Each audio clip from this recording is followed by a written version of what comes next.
I always think about fate personified as this person. For me, it seemed that somebody took away my life, my freedom. Now I'm just a nobody. It's very easy to interpret my blindness as an insurmountable barrier. This higher, faster, more is no more important. I'm giving fate the middle finger.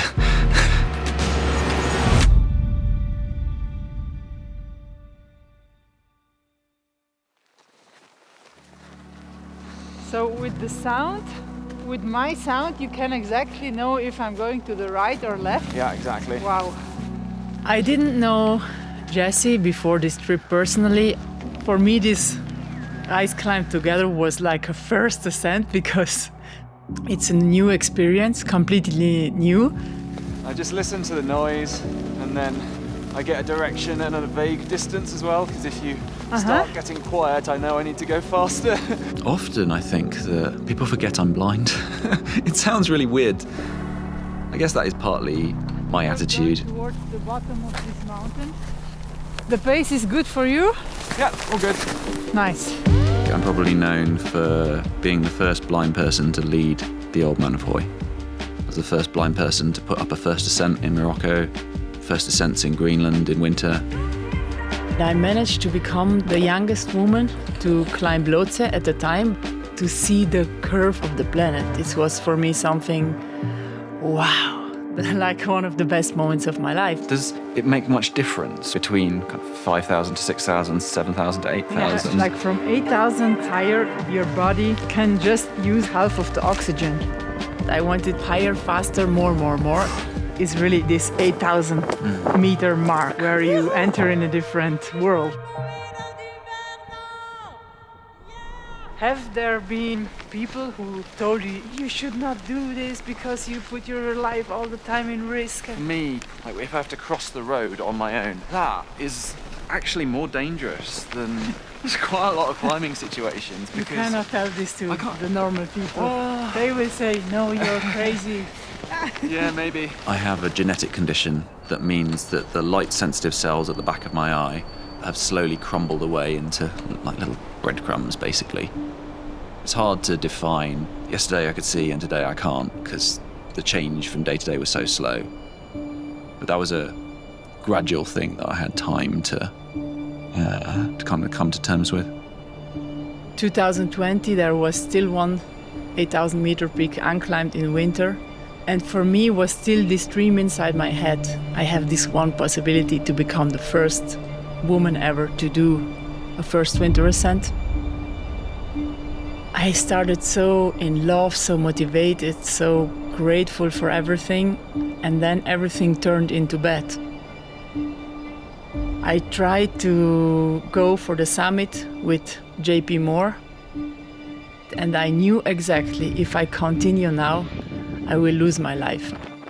JP decided to go for the summit, and now I regret the most that I didn't say goodbye to him, because it was the last time I was able to do. At the end of this expedition, we lost 5 people, and it was the most tragic experience in my life.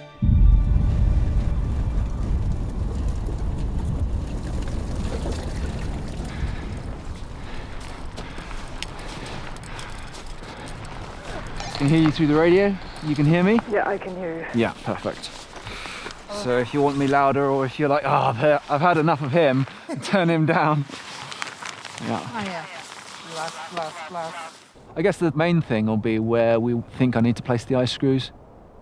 There are these 2 columns, which is for sure the hardest. Okay. I think there is one to the left, in my opinion, would be the best here. Yeah, let's do that. I like fat ice and I like your opinion.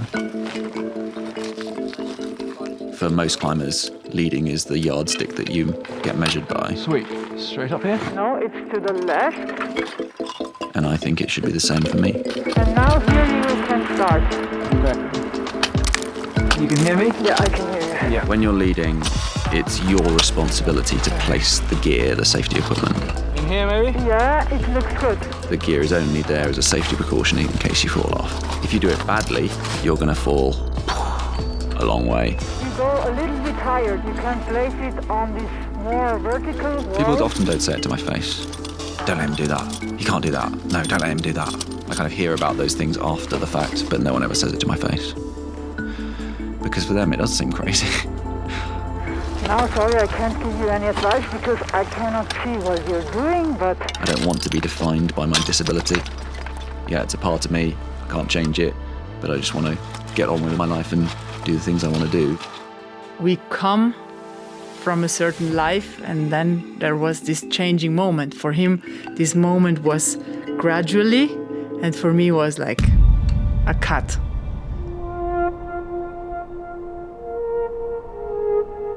When I went home, I was afraid every day to die in every sport I did. I didn't want to go any more into the mountains. For me, it seemed that somebody took away from me my life, my freedom, and this was so painful because I always was a free person. I was never afraid because I just wanted to experience nature. I wanted to experience life.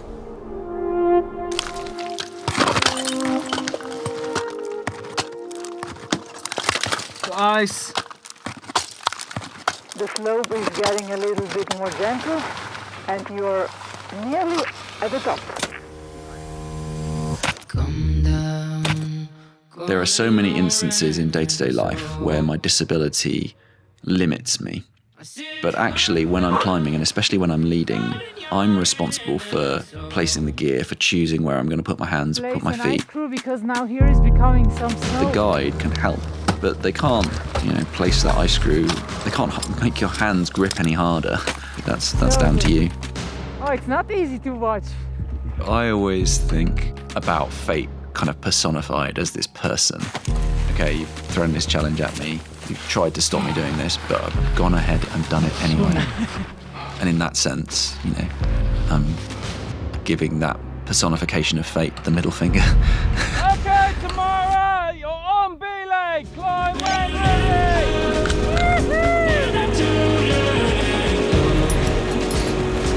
I'm relieved. You and me both. For Jesse, there have been maybe more than one opinion that he would never climb again or that he would never do this or that again. It's a lot of courage to have the power to follow your own way. Not easy at all. I asked so much from myself all my life. I was thinking that also all the world is asking this from me. When I needed to heal from K2, I was not focusing on my body, but I was focusing on this connection from me and nature. And it was healing me so much because I felt part of it. It's all a bit, just trust your feet and your axes are on nothing. It was the most painful and most powerful evolution in my life. Nice one, well done! Now it doesn't need to be necessarily 8,000 meters. I go as a person and not as a performer. Okay, right. Take you off belay. Safety first. Says the blind guy that just led her ice route.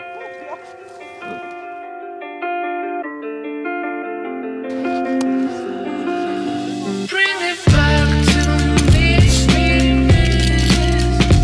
Bring it back to me. Bring it back to me. It's making me feel so weak. Feeling like a puppet controlled by some strings. It's killing me 'cause I just can't say what I mean.